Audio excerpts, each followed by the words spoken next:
Esse podcast é destinado a profissionais da área da saúde. Se você ou alguma pessoa próxima precisa de ajuda, procure o serviço de saúde mais próximo.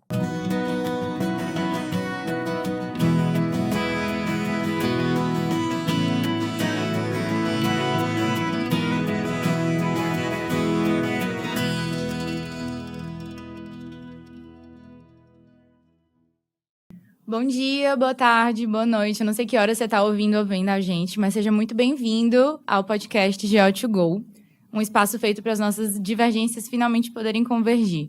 Hoje eu estou muito feliz. É um episódio que tem um tempo que eu queria fazer e eu ainda não tinha encontrado com quem fazer, mas por talvez uma necessidade pessoal mesmo de aprender um pouco disso. O episódio de hoje vai ser sobre o atendimento à população transgênero e gênero diverso. E eu trouxe o Dr. Otávio, que é um endócrino aqui da Unicamp, e a Letícia, que é uma ginecologista lá de Fortaleza, que é a primeira convidada conterrânea e que é uma pessoa que eu acompanho o trabalho há um tempo e eu já queria muito trazer ela para cá. O Otávio deu uma aula super legal no departamento de tocoginecologia pra gente aqui na Unicamp e eu fiquei de queixo caído. E é isso, seja muito bem-vindo, Otávio. Conta pra gente como foi que você chegou até aqui.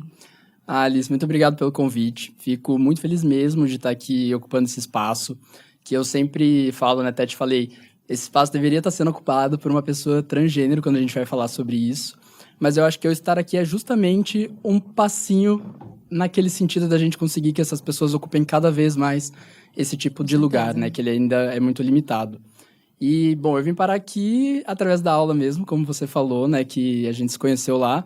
Mas antes disso, eu comecei a tratar e atender a população transgênero em 2020, logo quando eu terminei a residência, que eu fui convidado pela equipe de psiquiatria aqui da Unicamp para participar lá do ambulatório de gêneros que a gente tem. Uhum. E é um ambulatório multidisciplinar, tem diversos psicólogos, psiquiatra, tem fonoaudiólogo, então é uma equipe bem bacana e não tinha um endócrino. E tinha muita demanda para ter hormonização. Tinha uma ginecologista, ela ainda tá lá, mas ela tá indo embora, né, a doutora Karine. E ela que coordenava essa parte da hormonização dos pacientes, mas ela não dava conta, porque a demanda era muito grande, a gente estava com fila de espera, e eles me chamaram para participar. E aí eu fui ganhando experiência, fui aprendendo muito com os pacientes, né? E então você falou que até eu estar aqui hoje é para suprir uma necessidade de aprendizado individual aí, mas o aprendizado vem muito com eles, porque a experiência de vida e muita da parte cultural e vivências, a gente nunca vai entender, a gente nunca vai saber o que realmente eles passam. A gente consegue ter ideia, a gente consegue estudar muito, mas é no dia a dia ali que a gente aprende mesmo, e isso é uma troca muito bacana. E isso é muito interessante porque, infelizmente, a gente, pelo menos assim, nos 3 anos da minha residência de gineco, a gente não passa nesse ambulatório, que é um ambulatório super rico pelo que você está falando, que precisa de gineco, e a gente, querendo ou não, vai atender esses pacientes junto com vocês, né? Então, fica aí o meu apelo, por favor, residências pelo Brasil, quem não tem, vamos colocar um ambulatório de atendimento de pessoas trans, tá? Sim. E então, eu acho que a gente pode começar a conversar um pouquinho sobre esse assunto tão importante. O que você tem para conversar com a gente, Otávio? Vamos falar um pouquinho sobre conceito, sobre identidade? Vamos falar sim. É sempre importante a gente começar falando sobre isso, porque nem todas as pessoas que estão ouvindo, assistindo, sabem o que são pessoas transgênero. Para algumas pessoas, eu vou chovendo molhado um pouquinho agora, né? Mas tem pessoas que confundem muito o conceito, e aí, se a pessoa quiser acompanhar, ela não pode estar confundindo. E é exatamente o que eu quero, que quem não sabe sobre isso aprenda nesse momento aqui que a gente está proporcionando. Então... Tá, não, vamos lá. Tá. Então, quando a gente está falando em gênero, a gente está pensando em como a pessoa ela se identifica em relação ao gênero dela, e não como alguém designou ela. Então, quando a pessoa nasce, né, atribuído a um sexo masculino ou feminino, baseado basicamente ali na parte genital da pessoa. Em algum momento da vida, a pessoa ela pode passar a não se reconhecer pertencente àquele gênero que foi designado para ela no nascimento. Isso pode acontecer na infância, então às vezes a pessoa ela já passa a ter algumas preferências que são consideradas do outro gênero, né? E aí a gente entra em várias questões aí, né? O que é de um gênero ou do outro, se é que isso existe. Mas assim, socialmente falando, a pessoa começa a perceber que talvez ela não se enquadre naquele gênero. Isso pode acontecer mais tarde, na adolescência, que quando a maioria das pessoas realmente tem um contato com esses termos, esses conceitos, mas pode acontecer até na terceira idade da pessoa falar, nossa, eu passei a minha vida inteira sem entender o que estava acontecendo e agora que eu entendi. E aí aquela pessoa ela tem uma percepção, então, de que o gênero não corresponde ao que foi designado. Por exemplo, Uma pessoa que nasceu com pênis, né, que foi chamado de menino ali no nascimento, ela pode em algum momento da vida se falar, não, eu sou uma mulher, né, eu tenho pensamento de mulher, me enxergo como uma mulher, eu simplesmente não pertenço a essa genitália, esse corpo com que eu nasci. E aí a gente vai chamar essa pessoa de uma mulher trans, né, ela vai se chamar, na verdade, de uma mulher trans, e a gente sempre tem que olhar para ela como uma mulher mesmo, né? Esquecer a parte genital, é como que a pessoa quer se identificar. E ela pode adotar os pronomes femininos, ela, dela, né? E a gente sempre vai respeitar aquela decisão junto com o nome social que ela quer também. Então, quando a gente pensa, né, numa mulher transgênero, a gente vai buscar uma figura com, não necessariamente, né, mas talvez uma aparência feminina que está desejando ser vista como uma mulher. E um homem trans é aquela pessoa que, ao nascimento, foi designada como uma mulher, que tinha uma vulva, uma vagina, e em algum momento ela passou a se identificar como um homem, falou, não, eu quero ser tratada no masculino, eu quero ser vista como um homem, e a gente vai chamar de homem trans. Existem as pessoas não binárias também, né, que não se identificam nem com um polo, nem com o outro. E ela pode adotar o pronome que lhe convém melhor, como ela se sentir melhor, masculino, feminino, hoje tem os pronomes neutros, mas fica entre esse espectro, né? E tem muita gente que defende, na verdade, que seria uma coisa que você pode transicionar, que é o gênero fluido, mas seriam esses os extremos, assim. E é muito importante a gente não confundir com a pessoa ser homossexual ou heterossexual. Não tem nada a ver com ser gay, ser lésbica e tal, porque isso são conceitos de orientação sexual. A gente está pensando, por exemplo, que um homem gay e uma mulher lésbica, né, que são homossexuais, eles vão ter atração por pessoas do mesmo gênero. Mas pode ser um homem trans que gosta de mulheres, ou que gosta de homem, ou que gosta de pessoas, na verdade, assim como uma mulher trans pode gostar de mulheres, pode gostar de homens, de pessoas, né, independentemente. E então, existem pessoas transgênero que são homossexuais ou que são heterossexuais. E a relação homossexual ou heterossexual diz respeito ao gênero que a pessoa se identifica, não é isso? Então, se eu tenho... Não com o gênero que ela se identifica, é o gênero com que ela tem atração. Mas, por exemplo, se eu tenho uma mulher trans que se relaciona com mulheres, ela é uma mulher trans homossexual? Exatamente. Tá. Isso, porque ela é uma mulher, certo? E ela tem atração por mulheres. Perfeito. E, então, realmente não tem, ou não se tem estudo, ou não se sabe, mas a partir de quando a pessoa começa a ter essa identificação, a gente não consegue determinar. Vai vir para cada um de forma diferente. É super individual. E um conceito bem bacana que eu tinha até deixado de lado da aula que eu dei lá no CAISM, né? Então, só quem tá ouvindo o podcast que vai saber dessa parte. Mas a gente tem também o termo travestis aqui no Brasil, que é uma identidade de gênero exclusiva do nosso país e que, na verdade, engloba questões sociais e culturais também.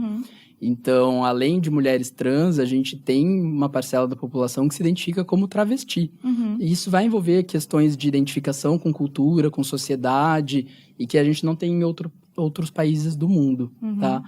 Então, tem mulheres que até falam, não sou uma mulher trans, sou uma travesti. E a gente sempre vai usar o pronome feminino, é uma travesti. Porque... tinha naquele material que você me deu pra estudar, eu achei super interessante. Tinha lá, né? E que eu vou disponibilizar também no final do episódio, pra quem quiser ler. Mas eu vou te perguntar uma dúvida, que talvez eu não esteja falando da forma correta. Mas as mulheres que se identificam como travestis, que não se identificam como mulheres trans, isso está relacionado a uma coisa performática? Ou isso é um conceito que se aplica só às drag queens, drag kings? Isso, não, é diferente mesmo. É diferente, não é uma coisa performática. A travesti é muito mais uma identidade mesmo, é diferente da drag, que pode ser feita por pessoas cis, por pessoas trans, até por pessoas heterossexuais, se quiserem. Tá. Ela é muito mais uma performance mesmo, uma expressão artística e ponto, né? E travesti não tem nem tradução, né? Para outras línguas, não, porque realmente é do Brasil. Assim como a gente tem gêneros que são pertencentes a outros países também. Então, no norte dos Estados Unidos, assim, e Canadá, tem as pessoas Two Spirits, que lá eles têm povos nativos, né, que vivem em aldeias e tal. Eles têm homens, mulheres e Two Spirits. Eles vêm como um gênero diferente, com papéis sociais, identidades diferentes mesmo, e não enxergam como aquela é um homem ou uma mulher, né? Pra você ver como a genitália realmente não tem relevância, assim, exato. E é uma coisa muito mais que a gente trouxe culturalmente ao longo dos anos. E uma outra dúvida também. As pessoas que nascem com genitália ambígua, como é que elas são designadas a nascimento a um sexo ou outro? Vai ser, tipo, preferência dos pais, né? Assim, na hora. A gente tem um ambulatório só disso aqui na Unicamp. Isso. Interessante. Que ele trata dessas pessoas que a gente chama de intersexo hoje, né? para ver se tem alguma coisa que faz sentido da gente definir o gênero ou não. Então, às vezes, é só uma questão de uma alteração de formação da parte externa da genitália, por exemplo, mas todas as outras partes ali pertenceriam a um sexo feminino, por exemplo. Por exemplo, Então, tem uma gônada feminina e uma genitália externa ambígua. Isso pode acontecer? exato, isso pode acontecer. Então, às vezes, a pessoa, por exemplo, teria ovário, útero, tudo e uma genitália com um clitóris maior, por exemplo, e tal. E isso é muito conversado com os familiares, né? E tomado uma decisão em equipe mesmo. Do que faria mais sentido, sabe? Mas a partir de qual idade a gente pode envolver a pessoa nessa decisão? A própria pessoa, ela deveria ser envolvida a partir do nascimento, Desde né? o começo, né? É muito difícil a gente falar mesmo, você é um menino ou você é uma menina quando ela nasce, principalmente se ela é intersexo, porque muitas vezes é feita até cirurgias de correção dessa parte genital, e aí a pessoa lá na frente vai se identificar com o gênero oposto. Então, é uma questão que hoje a gente olha com mais delicadeza, né? Muitos anos isso não era levado muito em consideração. E quando é possível, a gente pode sim deixar para que a pessoa se manifeste, né? Na infância, na adolescência, com o que ela se identifica. São as criações aí sem gênero, né? Sim. Muito feito até por pessoas que têm genitália já formada. Interessante, né? Mas ainda tudo muito... Estamos engatinhando nisso, né? Estamos. Tá, mas tudo bem. Obrigada, então, por essa aula inicial. E aí, vamos falar um pouquinho mais sobre hormonização, que é o que você trabalha mais. Pode ser? Vamos falar sim. É legal a gente ter noção também, né, de que nem toda pessoa que é transgênero vai querer hormonizar. A hormonização a gente vai buscar para amenizar algumas características da genética daquela pessoa com que ela não se identifica e buscar algumas outras características que pertenceriam ao gênero oposto. Então, a gente acaba tendo sim mudanças físicas, né? Mas a gente nunca pode confundir a hormonização com uma mudança estética, porque envolve muitos outros aspectos do que meramente a parte estética, né? A gente está falando de pessoas que não conseguem se identificar muitas vezes com o próprio corpo, a ponto de ter disforias, né? Que é o termo que a gente usa muito, muito importantes aí, que são sensações muito ruins, uma tristeza num grau muito mais profundo do que simplesmente você estar chateado com uma característica do seu corpo, a ponto de não conseguir se olhar no espelho, de não conseguir tomar banho de luz acesa. E isso impacta também em como a pessoa se apresenta na sociedade, porque às vezes a pessoa está querendo ser vista como uma mulher, mas as pessoas olham para ela e não conseguem chamar pelo pronome adequado, não conseguem chamar pelo nome adequado. E a gente chama isso de passabilidade social. Então, a hormonização é uma forma de você melhorar a passabilidade da pessoa, com que ela se sinta acolhida no meio em que ela vive. E isso reduz muito alguns índices psiquiátricos, né? De ansiedade, de depressão, inclusive de suicídio. E, inclusive, outros índices externos, como violência. Então, quanto mais você consegue fazer com que a pessoa esteja bem com o próprio corpo, né? E com a parte mental dela, é muito bom. E a hormonização pode proporcionar algumas mudanças nesse sentido. E todos esses índices que você falou são bem maiores na população transgênero do que são muito maiores, né? Hoje a gente sabe que a expectativa... Exato. Hoje a população média, né, brasileira tem uma expectativa de vida aí por volta de 70 anos de idade, 72. E se a gente pegar os últimos dados estimados aí da população trans, por volta de 35 anos de idade. Cara, isso é assustador. Isso é muito agravado por violência, por suicídio. Então, a gente precisa olhar diferente mesmo, né? Nossa, 35 anos. Exato. Mesmo que isso esteja subestimado, vamos chutar 40, né? Ainda assim é muito E se você parar pra pensar, tipo, a vida que essa pessoa teve até lá, provavelmente perto dos 35 ela tá conseguindo chegar onde ela quer, né? Em termos de passabilidade, de aceitação, se ela tivesse chegado. Exatamente. E até o acesso a médico dessas pessoas é muito diferente, porque muitas vezes elas sofrem transfobia no ambiente de consultório, e aí não quer voltar no médico, e aí tem outras questões de saúde que ficam comprometidas, então a gente aumenta a mortalidade nesse ponto também. O consultório ginecológico por si só, assim, é um lugar que realmente as pessoas trans não têm muito respeito e muito acesso justamente por isso. Porque, assim, tudo bem que tá mudando, a gente tá promovendo essa conversa, a Letícia vai trazer uns pontos super interessantes do que ela vê, só que ainda não é suficiente, ainda mais em termos de SUS, que a gente não consegue ter tanto acesso a esse tipo de coisa. Então, para essas pacientes, nossa, elas devem ser discriminadas desde do porteiro até a pessoa da recepção, a hora do atendimento. Muitas vezes, sim. Você imagina um consultório só de ginecologista e aí entra um cara lá, né? E fala que vai ser atendido e como que as outras pessoas vão olhar e a recepcionista... Então, tem que quebrar vários tabus na sociedade ainda, né? E até dos médicos mesmo. E a gente mesmo, até tentando estudar e tentando se habituar, por não ter a prática, às vezes comete erros que são totalmente, assim, inesperados, mas que não são mais aceitáveis, né? Não cabe mais, não dá pra dizer, ai, não sabia, ai, não sabia que não podia falar isso ou aquilo, enfim. Mas é isso, né? Um pouco de revolta. Mas é para isso que serve esse tipo de podcast mesmo, né? Para levar a informação adiante e as pessoas pararem de errar, né? A informação é a base aí. Não dá mais pra errar, gente. Não dá. Vamos falar um pouquinho sobre a hormonização, então. Você falou que o principal objetivo é realmente tentar ter a passabilidade da pessoa pelo gênero que ela escolheu. Mas como que isso acontece? Quanto tempo isso demora? O quão fácil ou difícil isso é? Fala um pouquinho pra gente do que você vive. Beleza. Então, a partir do ponto que a pessoa decide que ela quer a hormonização, né? Ela acaba buscando um auxílio médico. E aí, na consulta, a gente vai explicar como funciona, o que muda, o que não muda, quanto tempo demora. Mas não é qualquer pessoa transgênero que pode hormonizar. A gente tem que lembrar que tem uma idade mínima por legislação aqui no Brasil, que é de 16 anos. A partir dos 16, a gente pode começar a hormonização, desde que haja o consentimento dos responsáveis legais. E a pessoa, se não tiver o consentimento dos responsáveis legais, aí a partir dos 18. Ela que responde por ela, daí já poderia Menor começar. de 16 com consentimento dos pais, não pode?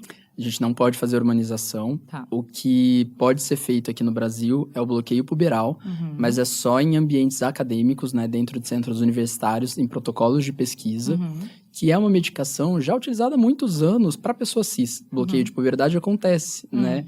E muita gente acha isso uma coisa polêmica e tal, e é feito bloqueio de puberdade normalmente das pessoas cis para ganhar estatura ou para ter uma melhor aceitação ali no ambiente da escola. Imagina uma menininha de 7 anos de idade com mamas, né? Isso às vezes é bem constrangedor. Mas é a mesma medicação que a gente usa nesses casos, seria para fazer esse bloqueio em pessoas Que é mais qual? novas. É a leuprorelina. Interessante. Nunca tinha ouvido falar nisso. Então, A isso é gente- autorizado em protocolos de pesquisa. Vocês fazem aqui? Isso. A gente tem endócrino pediatra aqui no ambulatório. Se eu não me engano, tem 2 pessoas, talvez, com bloqueio puberal. Mas eu não tenho certeza, porque eu atendo mais a parte dos adultos. Tá bom, tudo bem. Mas sempre com o consentimento dos responsáveis legais, cientes de todos os benefícios ou possíveis malefícios e tal. E isso jamais vai mutilar a criança e tudo mais. A partir do momento que você tira aquele bloqueio, tudo vai continuar Tudo volta, acontecendo. Então, é uma fase que, se você consegue ajudar a pessoa naquele momento, evitar o crescimento de mama por uma pessoa que já tem muita certeza ali, né, de ser do gênero masculino, fala, nossa, mas como é que tá falando de certeza com 12 anos de idade? Às vezes as pessoas Às têm, vezes as né? pessoas têm. Quem é a gente para julgar, né? Não dá pra medir pela nossa régua. E aí, se arrepender?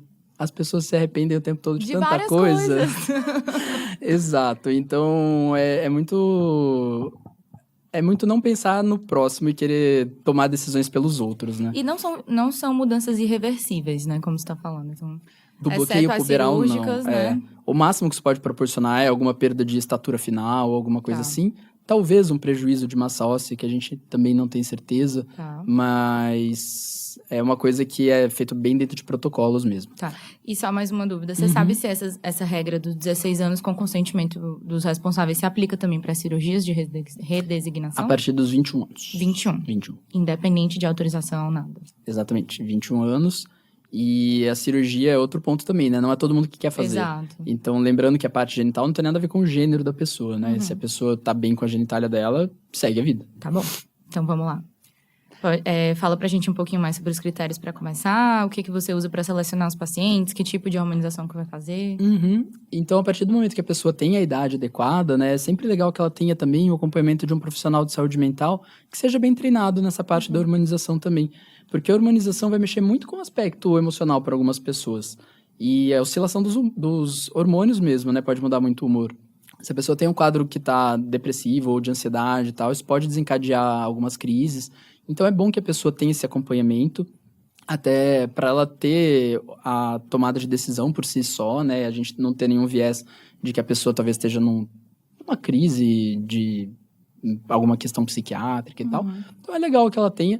Isso não quer dizer que a pessoa precisa de um laudo psiquiátrico, né? Falando que ela é uma pessoa trans. Na verdade, ser uma pessoa trans ou não é autodeclarada, né? A pessoa que fala, não é um diagnóstico.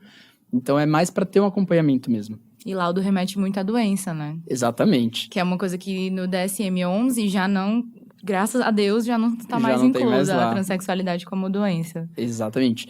E... o que eu ia falar? Me perdi. Tá, Ah, não, sim. vai. É que quando a pessoa ela tem o acompanhamento com um psiquiatra, um psicólogo, muitas vezes o que a gente pede é uma cartinha desse profissional de saúde mental falando que a pessoa tá bem. A gente não quer um laudo, né? E muita gente confunde isso também. Não é uma coisa estritamente necessária, então às vezes eu só tenho uma conversa por WhatsApp mesmo com a psicóloga ali da minha paciente e tal, e tá tudo certo.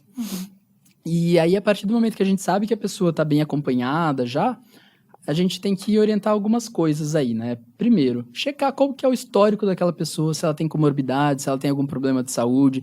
Dificilmente alguma coisa vai impedir a hormonização dela. Mas a gente tem que ver alguns itens mais de perto, muitas vezes. Então, por exemplo, a gente vai ficar muito de olho em risco cardiovascular, porque a hormonização pode aumentar alguns riscos aí de trombose, principalmente para quem tem um diabetes mal controlado, uma hipertensão, alguma coisa assim, pode proporcionar um quadro de risco cardiovascular maior. A gente vai ficar de olho em algumas outras questões, por exemplo, o hematócrito, no caso dos homens trans, que pode ser elevado com o uso da testosterona, elevação de transaminases, principalmente em usuárias de estrogênio via oral. A gente sempre vai ficar atento ao peso da pessoa, porque a hormonização não diretamente vai levar ao ganho de peso, mas a gente sabe que a população trans tem uma porcentagem, né, uma prevalência maior de sobrepeso e obesidade do que a população cisgênero, muitas vezes até como forma de mascarar algumas questões corporais ali através da gordura. Então é legal a gente ter esse histórico e saber certinho ali que pontos que a gente vai conseguir ficar mais de olho.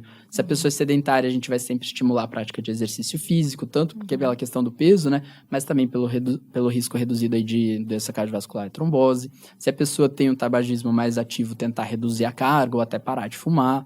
Esse tipo de coisa a gente sempre vai olhar. E é muito importante a gente avisar a pessoa também sobre a questão de fertilidade.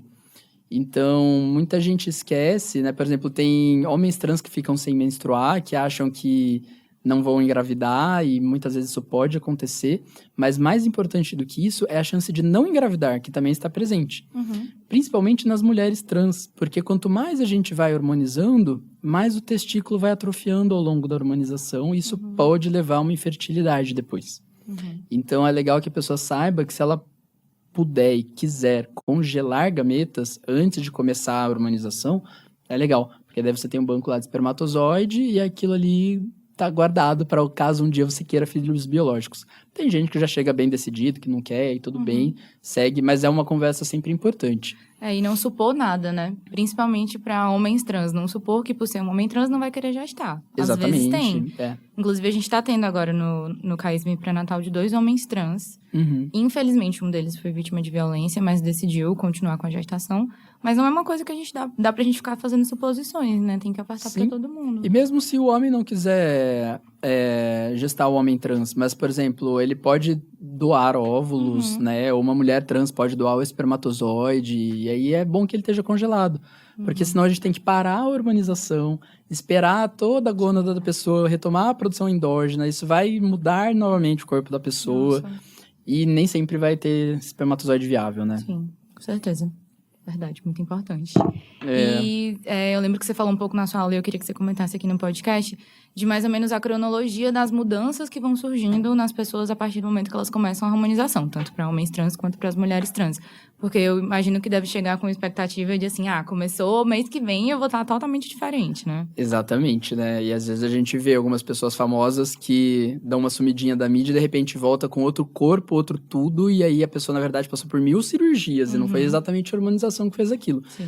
Então, nessa primeira consulta também é muito importante ter essa cronologia de quanto tempo demoram as mudanças e precisa do kit paciência aí, porque vão uns 4 anos essa transição toda de mudanças corporais e a gente tem que lembrar a pessoa de que não é tudo que vai mudar. Por exemplo, ossos e cartilagens, depois que a testosterona agiu, não vai voltar atrás. Então, numa hormonização transfeminina, a gente não consegue regressão de pomo de Adão, de formato de mandíbula, tamanho das mãos. Esse tipo de coisa não se altera. Muitas vezes as mulheres buscam, mas eu queria que diminuísse o tamanho dos meus ombros. Não tem jeito. Não tem como, né? Assim como para os homens trans que querem um quadril um pouco menor, né?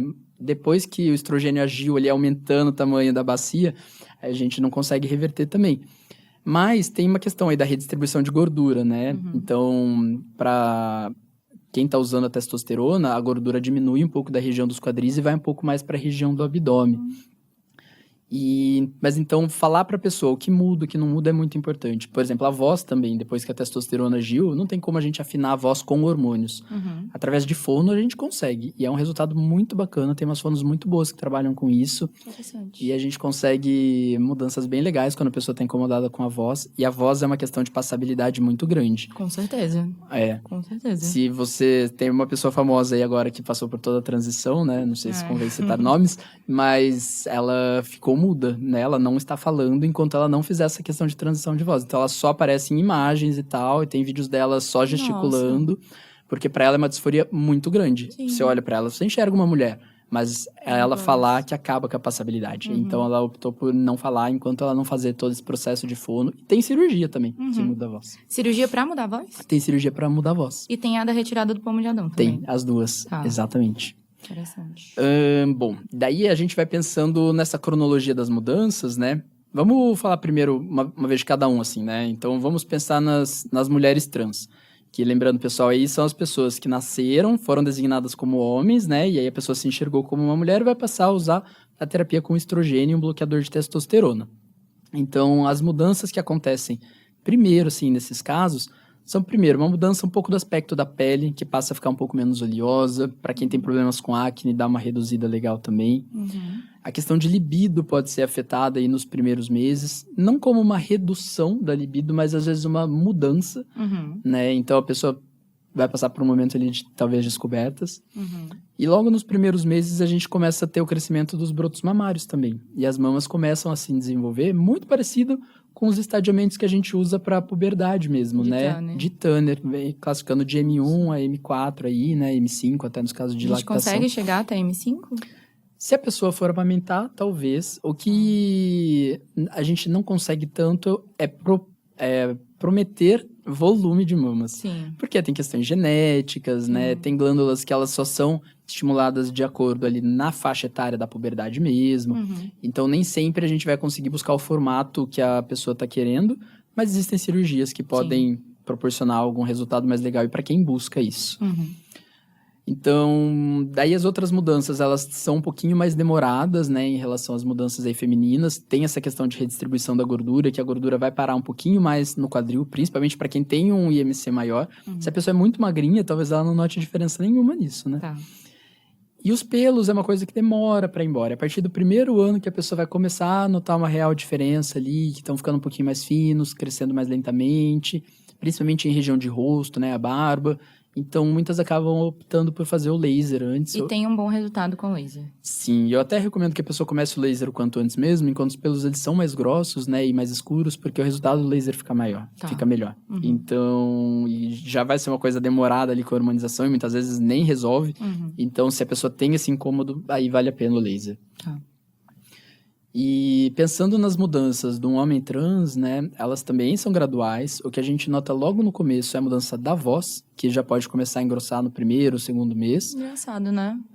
Engraçado Contrário. fica mesmo, porque é que nem puberdade, fica oscilando aqui e ali, mas depois estabiliza, depois de até um ano aí a voz fica mais estável.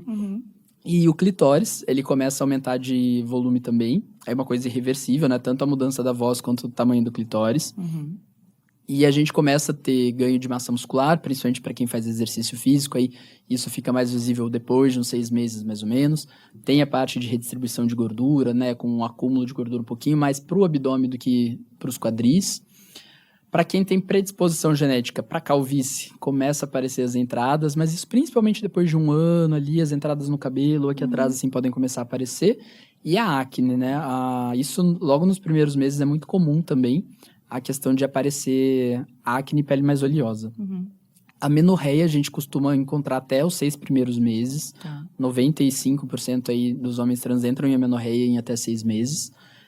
E Acho que são essas as mudanças. E pelo demora também para crescer. Aparecer. A barba, às vezes, vai ser lá pro 4º ano que ela vai se formar Nossa, por completo. gente. É a etapa que mais demora. Tá. Não é regra, tá? Tudo isso que eu falei, gente, é uma média. Tem pessoas que surpreendem, chega com 6 meses de consultório e de repente com barba. Uhum. Então vai da genética de cada um mesmo, né? Tá. Uma dúvida. Em geral, teus pacientes homens trans se incomodam com o aumento do clitóris ou visualmente isso fica mais confortável para eles? Nenhuma coisa nem outra. Nenhuma coisa nem outra? Eles são bem neutros, assim, na maioria deles. Uhum. Os que buscam ter um aumento de clitóris, a gente pode até passar alguns exercícios com pump, né? Que é com sucção de clitóris. Que ele pode, por estímulos ali de microfissuras que fazem, e fator plaquetário, ele acaba tendo uma hipertrofia ainda maior. Mas é super raro. Eu nem lembro a última vez que eu orientei uma questão dessa do pump. Mas existem os que gostam de ter o clitóris maior. E para outros é bem neutro, assim. Não se incomodam, é bem... Tá tudo bem, Tá né? tudo bem, Tá. faz parte ali. Tá bom. Que bom, eu fico muito feliz de saber de tudo isso. Com certeza facilita muito o nosso atendimento. Eu acho que, assim, eu pelo menos vou com outro olhar agora para as consultas. E a Letícia trouxe um pouco da experiência dela no consultório, tá? Então, só recapitulando, a Letícia é uma ginecologista lá de Fortaleza, que ela faz um trabalho super legal com população LGBTQIA+, e também com população trans. Ela estuda muito sobre isso. E ela gravou um vídeo comentando um pouco a experiência dela no consultório de ginecologia, especificamente. Então, trazendo um pouco mais para o nosso lado, que o Otávio falou um pouco mais do lado da endócrino. E a gente vai passar o vídeo dela agora. Letícia, conta pra gente como foi que você chegou até aqui. Como eu cheguei aqui? Eu acho que quando a gente escolhe ginecologia, a gente nunca pensa que a gente vai acabar trabalhando com o que a gente trabalha, né? Como no meu caso. Eu fiz residência na Maternidade Escolar Assis Chateaubriand, da Universidade Federal do Ceará. E no trabalho de conclusão de residência, eu acabei desenvolvendo uma pesquisa sobre preconceito dos profissionais de saúde e dos estudantes em relação às pessoas com diversidade sexual e de gênero. E eu acho que eu acabei escolhendo esse tema por me identificar como uma pessoa pertencente à comunidade LGBTQIA+, por ser uma mulher lésbica. Isso me permitiu perceber nuances que antes passava batido, realmente. E aí, acabei entrando no mestrado, onde atualmente eu desenvolvo um instrumento para avaliar competências dos graduandos em relação à saúde da população trans. E aí, entre outras coisas, eu estou fazendo pós-graduação em sexologia e atualmente eu estou no estágio da USP para cirurgia de transgenitalização. E aí me perguntam, né, quais são os desafios atualmente de consultório, de ambulatório, que a gente tem em relação ao atendimento às pessoas trans. Eu acho que o principal é a automedicação, né? Assim, claro, tem dificuldades no acesso, mas isso é algo que eu acho que é ainda externo ao atendimento em si. Mas em relação à parte clínica de acompanhamento dessas pessoas, a automedicação é algo que a gente vê com frequência. Eu conto nos dedos os pacientes trans que chegaram para fazer acompanhamento e hormonização que não já estavam se hormonizando por conta própria, geralmente usando medicações que são contraindicadas pelos guidelines, né? Então, usando o ciclo 21 em dosagens bem acima do recomendado, na verdade a etina e estradiol a gente acaba nem usando, né? E, infelizmente, quem paga esse preço são as próprias pessoas que fazem uso dessas medicações, né? Então, já tive pacientes que têm uma trombose crônica, pacientes que carregam sequelas de AVC decorrente do uso inadequado e sem acompanhamento dessas medicações. Eu acho que a principal problemática que eu vejo hoje em dia é isso. Em relação a algo que também eu vejo que é difícil de ser trabalhado nesse acompanhamento é a ansiedade. A ansiedade dos pacientes em conseguir os objetivos dentro da hormonização, de alcançar aquele caractere sexual secundário por meio dos hormônios e eu acho que nós, enquanto profissionais de saúde que cuidam dessas pessoas trans no processo de hormonização, porque não é só isso que a saúde trans envolve, né? Mas a hormonização é só uma parte. Eu acho que a gente tem que conseguir trabalhar a ideia de que o fator tempo na hormonização é importantíssimo para a obtenção desses objetivos. Então, a gente compreende a ansiedade da pessoa em obter tudo aquilo, mas a gente também acaba freando um pouquinho porque a gente conhece os efeitos adversos, a gente sabe o tempo necessário para fazer ajuste de dose de medicação, e esse diálogo é um diálogo que eu me vejo tendo que fazer com regularidade com os mesmos pacientes, porque quer sempre aumentar mais os hormônios, e às vezes a gente acaba atuando como um freio, né, para evitar que os riscos sejam maiores do que os benefícios nessas situações. E deixa eu ver outras coisas. Eu estou aqui falando de hormonização, né, e eu falei que a saúde das pessoas trans não é só hormonização. E muitas vezes se esquece o cuidado de prevenção, o cuidado e a prevenção de outras doenças, né? Então, muitas vezes é deixado de lado o rastreio de problemas, de questões que podem levar a câncer de mama, câncer de próstata, câncer de colo de útero, né? Sabemos que a população LGBTQIA+, pessoas que têm útero, têm um adoecimento e morte maior por câncer de colo de útero do que a população cis-hétero. E isso é algo que deve ser comentado. Quando a gente está, eu acho que é no Março Lilás, se fala muito, mulheres, vamos escolher a citologia e tal, mas não se fala dos homens trans, né? Acaba não se falando sobre isso. E cansei de ver muitos homens trans com indicação de colher a citologia oncótica nos seus 30, 35 anos, que nunca nem foram examinados dessa forma.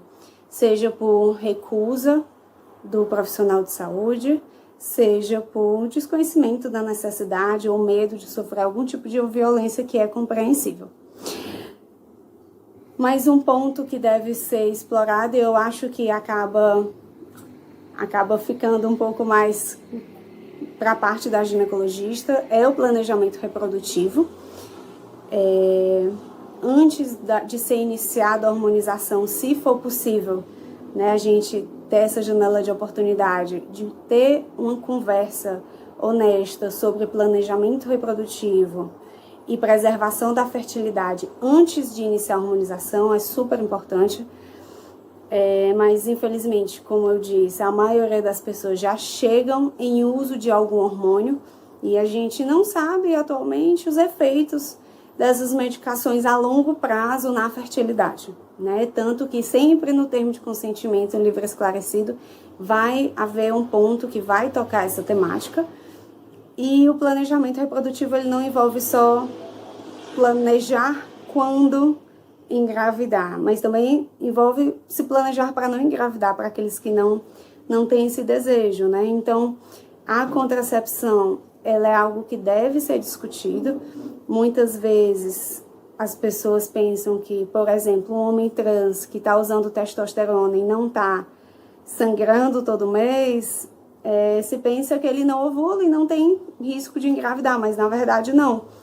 Esses homens que têm uma relação sexual em que dentro do seu contexto existe o risco de uma gravidez, temos que falar sobre contracepção e às vezes os métodos de longa duração, como Implanon ou algum DIU hormonal, eles vão entrar bem legal aí para garantir, né, uma amenorreia e ser um método contraceptivo seguro, se esse for o desejo do paciente.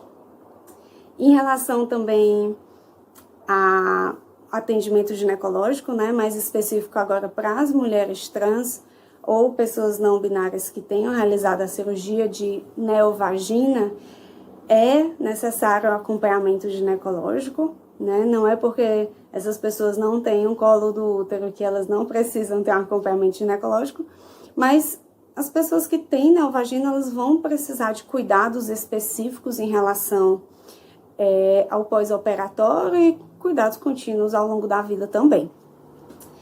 Outra coisa que deve ser abordada, e eu acho que às vezes passa batido, são os cuidados com os métodos de ocultação. Então, no caso de homens trans, e assim, falando de uma forma bem binária, né? Porque as pessoas não binárias vão se encaixar aí entre um ou outro, mas os homens trans, eles podem ou não fazer uso de binder, né? Que são os coletes para ocultação mamária, e pouco se orienta em relação a isso. Podem ser usados coletes, como podem ser usados fitas, às vezes até faixas, esparadrapos. E aí tem documentos bem legais, como um que foi publicado pela IBRAT, que orienta como fazer uso seguro desse dispositivo. E também agora pensando em pessoas com pênis que fazem a ocultação, né, a trocagem ou a coendação, a gente deve fornecer orientações sobre como fazer isso da forma mais segura possível, como evitar situações em que pode levar à isquemia desse órgão, e também as organizações elas vão entrar ajudando a gente. Tem também um documento da ANTRA publicado, que é um guia de cuidados com a coendação, se eu não me engano, acho que o nome é esse. E são materiais com uma linguagem bem tranquila, bem acessível e de fácil acesso, né? A gente tem na internet.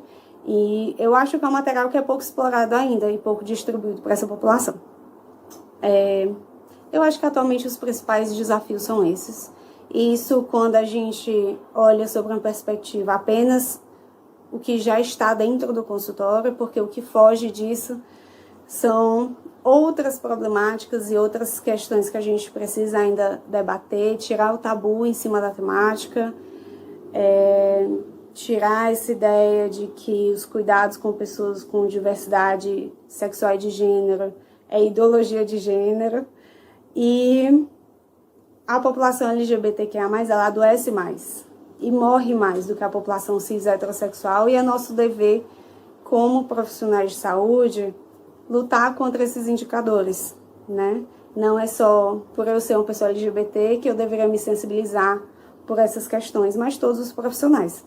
É tanto que uma das minhas lutas é fazer com que essas temáticas sejam inseridas na graduação dos cursos de saúde, né? Coisas que poucas universidades hoje estão começando a trazer tópicos relativos a isso. Mas eu acho que é isso. Muito obrigada pelo convite e, se precisando, pode falar. Muito obrigada, Letícia, pela participação. Assim, com certeza essa tua perspectiva é uma coisa que a gente precisa não só falar, mas como colocar em prática. E, realmente, se você não trabalha com isso, você não tem essa noção, né? Uma coisa interessante que a Letícia trouxe foi com relação aos tipos dos hormônios. Eu acho que o Otávio vai falar um pouquinho mais pra gente, né? Que tipo de hormônio que a gente usa, por que é bom, qual que é melhor, qual que é pior, enfim. Foi, que nem ela disse, muita gente já chega hormonizando pro consultório, principalmente as mulheres trans, porque é muito fácil você comprar hormônios na farmácia ou até pegar pelo SUS mesmo, que são os contraceptivos. Mas eles normalmente têm etinil estradiol, né? Que a gente sabe que é mais trombogênico, a gente acaba evitando de usar durante a hormonização, e a gente dá preferência para os estrogênios naturais. Para os homens trans é mais difícil a gente chegar com eles já hormonizando, porque por mais que exista um mercado paralelo aí, exige receita a venda de testosterona. E hoje as testosteronas são mais caras também. Então é mais difícil um pouco o acesso. Mas a gente sempre vai buscar, né? No caso de uma mulher trans, os estrogênios naturais. E a gente acaba associando também um bloqueador de testosterona.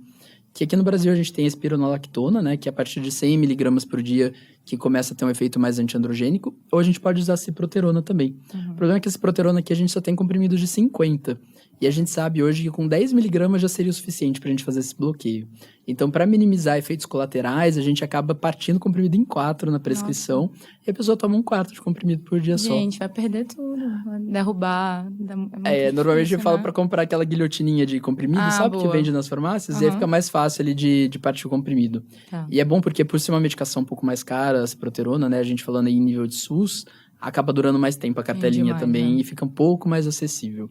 E a espironolactona é teratogênica, né? Então, A espironolactona ela é teratogênica. a gente precisa passar junto com contraceptivo, né? Na verdade, não, porque aí a gente tá falando de mulheres trans. Sim, Elas não vão é engravidar. verdade, não tem Exato. risco. O que é Nossa. teratogênico que a gente tem que tomar cuidado é a testosterona. Ai, gente, olha aí a confusão, né? Exato, gente. É muito comum a gente confundir mesmo, né? Nossa. Principalmente quando tá começando a entrar pra esse universo Sim. mesmo. A gente tem que pensar, né? Que os homens trans têm útero, que as mulheres trans têm Sim. testículo. E às vezes a gente vai dar algumas bolas fora mesmo. Sim. A melhor coisa é você deixar o paciente saber que você fala, olha, eu tô começando a atender pessoas trans. Me desculpe se eu errar algum conceito, né? E a pessoa entender que ela tá sendo muito mais acolhida ali, que você teve só um deslize do que você tá sendo transfóbico, por exemplo. Isso é totalmente diferente, Com certeza. né? A pessoa ela não vai ser agressiva com você, nada disso, se você falar uma coisa assim. Mas aí, no caso da testo, a gente tem sempre que fazer uma contracepção associada ou não? Só para aquelas pessoas que têm relação com outras pessoas que têm pênis, Tá. né? Então, lembrando que a pessoa tem útero e ela vai usar testosterona, a testo ela é teratogênica. Por mais que a pessoa provavelmente vai estar em amenorreia ali, a gente sabe hoje que o endométrio ele fica principalmente em fase proliferativa e que é possível ter escapes ovulatórios ali mesmo, então a pessoa pode sim engravidar. Tá. E aí orientar a contracepção para os homens trans que têm relação com outras pessoas que têm pênis é muito importante mesmo para evitar uma gravidez indesejada e até um feto certeza. com malformação depois. Tá. E aí, alguns pontos interessantes também que a Letícia trouxe é que ela falou muito das pacientes que têm neovagina, né? E eu até conversei com ela para tentar entender um pouco melhor de como que a gente faz o segmento dessas pacientes com neovagina, o que que muda, né? É uma consulta ginecológica com exame físico que a gente está habituado? Na verdade, não. O que que é o principal que a gente tem que ver com essas pacientes? Primeiro, o nível de satisfação sexual com essa neovagina. Porque não necessariamente a vagina mais longa ou com um diâmetro maior é a vagina que vai trazer maior satisfação sexual para aquela paciente. E lembrar que essas pacientes têm maior risco de ter estenose do canal vaginal. E como que a gente pode evitar que tenha estenose do canal vaginal? O método, assim, que talvez a gente esteja mais habituado é realmente o uso de dilatadores. Só que o uso de dilatador vaginal não é para todo mundo. Se a paciente tem relação sexual com penetração pelo menos 2 vezes na semana, já é suficiente para ela não precisar usar o dilatador em casa. E lembrar que, às vezes, por ela ter um pouco mais de atrofia local, ser um epitélio que não responde tanto ao hormônio como o epitélio da vagina, da pessoa que já nasce com uma vagina, às vezes estrogenizar com estrogênio tópico, ou então estar mais atento com relação a fissuras, lembrar de orientar de infecção sexualmente transmissível, porque não é porque é uma neovagina que ela não tem risco de ter infecção sexualmente transmissível. Então, se ela tem relação com pessoas com pênis, precisa usar preservativo e precisa fazer realmente um exame físico ginecológico pelo menos anual. Uma coisa interessante que a Letícia falou que ela tem o hábito de fazer com os pacientes dela para as pacientes mulheres trans com neovagina e para os homens trans que precisam fazer o exame especular anual, ela, às vezes, orienta que a pessoa escolha o próprio espéculo. Então, ela oferece os espéculos que ela tem disponível no consultório e a pessoa escolhe o que ela acha que vai se adaptar melhor no canal dela. E, em alguns lugares, o próprio paciente pode fazer a introdução do espéculo. Então, isso deixa muito mais confortável na hora do exame. E só mais uma coisa também que é interessante com relação ao segmento agora dos homens trans que têm útero. Como que fica a questão da coleta da citologia oncótica, né? É um exame extremamente desconfortável, até para quem não tem nenhuma questão pessoal de desconforto com a sua genitália. Então, imagina para quem já não se sente parte daquilo. E é um exame que, infelizmente ou felizmente, hoje é o rastreio que a gente tem para prevenir uma doença que é muito grave e que mata muita gente. E que, como vocês falaram, mata mais pessoas trans do que pessoas cis, né? E uma opção que a gente tem no cenário de consultório privado ou de convênio, e que em breve teremos no SUS, se tudo der certo, é a coleta do HPV de alto risco. Então, é uma coleta nova que está chegando agora no Brasil. É um exame que, quando é feito da maneira adequada, ele só precisa ser repetido a cada 5 anos. É uma citologia em meio líquido e é uma escovinha só. Então, você não tem que usar aquele palitinho e depois a escovinha. E aí, é uma coleta mais rápida. Tem, inclusive, materiais de orientação de autocoleta, que você pode dar para o paciente coletar em casa. Então, fica tudo muito mais confortável. E você só precisa repetir a cada 5 anos, então é muito mais seguro. Tem alguns lugares que falam que, inclusive, hoje não tem mais sentido você fazer uma citologia oncótica tradicional num mundo em que existe a coleta da HPV de alto risco, que é muito mais seguro e tem muito mais evidência. Está sendo escrita a nova cartilha de orientação da coleta do HPV. Isso já está em votação em Congresso. É realmente uma coisa que pode chegar no SUS em breve, mas já é uma realidade no serviço privado. Então, é uma forma de deixar esses pacientes prevenidos, seguros e bem menos desconfortáveis, né? E também o material que a Letícia comentou sobre os métodos de ocultação, que orienta a pessoa a usar o binder e etc., eu vou disponibilizar também no final do episódio para quem quiser ler, para orientar para os seus pacientes. Mas acho que é isso. O que falta a gente conversar, Otávio? Você falou bastante dos homens trans, né, na consulta ginecológica e tal. Agora Sim. eu que vou te jogar a pergunta. Ai, Jesus. Semana passada eu tava lendo no Twitter as pessoas revoltadas, né, sempre no Twitter, que o X agora, né, mas que uma mulher trans tinha sido vítima de transfobia num consultório ginecológico e as pessoas indignadas. O que uma mulher trans foi fazer no ginecologista? Mas, gente... O que uma mulher trans vai fazer no ginecologista? O que uma mulher trans vai fazer no ginecologista? Ela precisa ser orientada sobre tudo. O ginecologista é o médico da mulher pra tudo, não é apenas uma vagina. Primeiro que ela pode ter uma neovagina, e aí já corta pra essa parte toda que a gente falou do exame físico. Segundo, que ela precisa ter orientação com relação à preservação da fertilidade, se ela quiser engravidar. Segmento da hormonização que a gente pode fazer também. Se é uma paciente que fez a hormonização, ela precisa ter um acompanhamento com ultrassom de mamas, mamografia, um tecido mamário que se desenvolveu e que precisa ser seguido, né? Então, sim, mulheres e homens trans precisam de ginecologistas. Exatamente. Isso aí, ninguém pode ficar com dúvida mesmo. Sim. E é isso. Você tem mais alguma coisa que você queira comentar? Não, eu acho que é isso. E é muito legal que as pessoas saibam que não é só o endocrinologista que pode fazer uma hormonização de pessoas transgênero, né? Qualquer médico que queira aprender e que esteja habilitado para isso, se sinta confortável, pode participar disso. E se a pessoa não está interessada em atender hormonizando a pessoa, atenda ela como médico mesmo, né? Às vezes a pessoa está te procurando, não tem nada a ver com hormonização. Quer saber de uma doença cardíaca, né? Tem alguma questão ali gástrica e tal, e a pessoa faz a sua especialidade mesmo. Então, acho que é muito mais sobre querer acolher, né, e entender as diferenças do que você colocar uma barreira do tipo, não atendo. E se informe, se informar, né? exato. Pra você atender essa pessoa direito. Tem tantos canais para aprender. Como ela merece. E aí, tô feliz que as pessoas estão aqui assistindo, porque é um primeiro passo mesmo que a gente tem que dar. Tá, muito obrigada por ter aceitado o convite, de verdade. Eu assim, que agradeço. Muito era obrigado. Um episódio que eu tava muito ansiosa pra fazer, tô muito feliz. E pra quem tá escutando ou tá vendo a gente, muito obrigada por ter escutado e visto até aqui. Eu vou disponibilizar no final do episódio alguns materiais de estudo complementar para quem quiser ler um pouco sobre isso, então sobre método de ocultação, sobre questão legal, sobre questão de hormonização. E para quem tiver um tempo livre e quiser ajudar essa querida apresentadora que precisa finalizar o mestrado, eu vou disponibilizar um link de acesso para o Google Forms para vocês responderem uns questionários, que eu preciso muito, muito, muito desses dados para poder fazer o meu projeto e continuar tocando esse podcast com a ajuda da FCM. E é isso. Muito obrigada e até a próxima. Beijos. Obrigado, gente. Tchau, tchau.